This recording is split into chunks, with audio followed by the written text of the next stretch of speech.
आगे बढ़ते हैं। कोई शक नहीं, बजट में तनख्वाहदार तबके पर बोझ बढ़ा।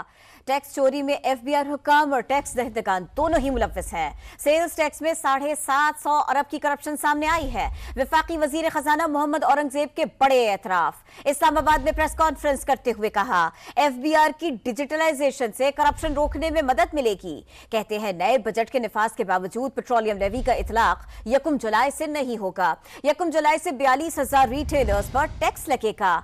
IMF प्रोग्राम को नागुज़ीर करार देते हुए कहा, यह आखिरी प्रोग्राम होगा।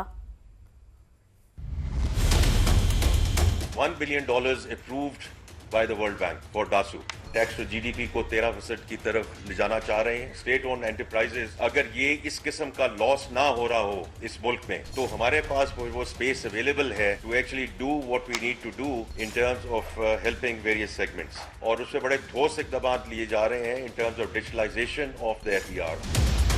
जितनी ह्यूमन इंटरवेंशन कम होगी उतनी करप्शन कम होगी। 750 बिलियन का एक टैक्स सेल्स टैक्स का फ्रॉड है और इसमें कोई शक की गुंजाइश नहीं है कि जो डिफरेंट सेगमेंट्स हैं, इंडस्ट्री पे भी उसका इतलाक हुआ, जो सैलरी क्लास है उसमें भी उसका इतलाक हुआ। 42,000 रिटेलर्स हैव रजिस्टर्ड और इन पे टैक्स का इतलाक जो है वो होना जा रहा है। प्राइम मिनिस्टर साहब भी कहते हैं कि ये IMF का आखिरी प्रोग्राम होगा। जितने डिटरमिन्ड टैक्स रिफंड्स हैं अगले 2 से 3 दिन में सारी एक्सपोर्टर कम्युनिटी को मिल जाएंगे।